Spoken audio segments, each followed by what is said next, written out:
Paul, Mario, Emmanuel. Jour de rentrée scolaire aujourd'hui à Montréal. Il y avait beaucoup de fébrilité et ça survient au lendemain de ce rapport qui a été dévoilé sur les 50 recommandations pour mettre en place, assurer la laïcité de l'État. Bernard Drinville qui a lancé un appel à la raison aux parents. Écoutez bien.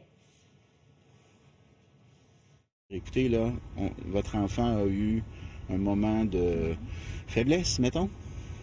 Alors, voulez-vous, s'il vous plaît, vous assurer qu'il soit bien alimenté? Puis ça se fait dans le respect. Vous avez vos convictions, on respecte ça, mais la santé de votre enfant puis sa scolarisation doivent primer. Mais la réponse... Parce qu'il y a de plus en plus de jeunes à Montréal qui jeûnent pendant le ramadan. Ça se passe à différentes périodes de l'année. Parfois, le soleil se couche aux alentours de 21 h. Paul, est-ce que c'est acceptable, ça? Oui, ça fait partie c'est un des comportements, disons, des musulmans, effectivement, là, du lever du soleil au coucher du soleil, qui ne mangent pas pendant le ramadan. La question qui est posée, est-ce que les parents doivent imposer cette discipline à leurs enfants d'âge scolaire? C'est une méchante bonne question.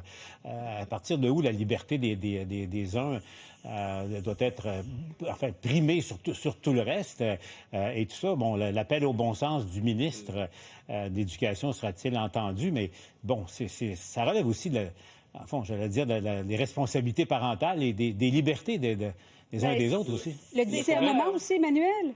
Pardon? Le discernement? Oui, mais de un, il faut comprendre que le ramadan... Je suis allée vérifier, le ramadan, on ne l'exerce qu'à partir de quand un enfant a la puberté. Le problème, c'est que chez les petites filles, ça va de 10 ans à 12 ans, la puberté. Donc, tu sais, ça peut être en 3e année, là. Puis chez les garçons, c'est un petit peu plus tard. Donc là, moi, je trouve que c'est très... Je comprends les inquiétudes du ministre. Puis si j'étais enseignante, je partagerais ces inquiétudes-là. Mais là, on va avoir l'État qui va se mettre à légiférer comment les parents, élèves appliquent leur interprétation de la religion dans leur éducation des enfants. Moi, je trouve que là, on franchit une ligne dans la laïcité. Malgré... Elle est déjà franchie, là. Parce que pour les autres enfants, on va appeler la DPJ.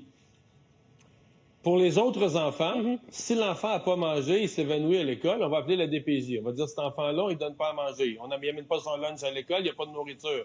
Alors là, la question, c'est, est-ce qu'on suspend l'application des procédures normales pour des motifs religieux? C'est la question qu'il faut se poser.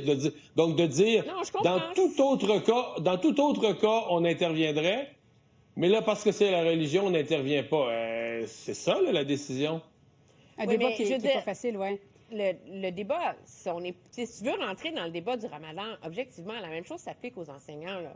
Je veux dire, le ramadan, au mois de juin, quand les journées sont aussi longues que ça, qui fait 30 degrés, que la classe n'est pas climatisée, une enseignante aussi, là, va souffrir de ne pas avoir bu, de ne pas avoir mangé, etc. Donc, je comprends que c'est litigieux, que c'est difficile, mais il me semble que dans l'application de la laïcité, il y a énormément d'autres choses à faire avant que d'aller se mêler et d'essayer de tracer une ligne dans la responsabilité et la liberté parentale dans l'éducation. Pas facile comme débat. C'est pas facile comme débat. Effectivement, et on aura l'occasion de s'en reparler. Paul, Emmanuel, Mario, merci à vous trois. Salut, Au revoir.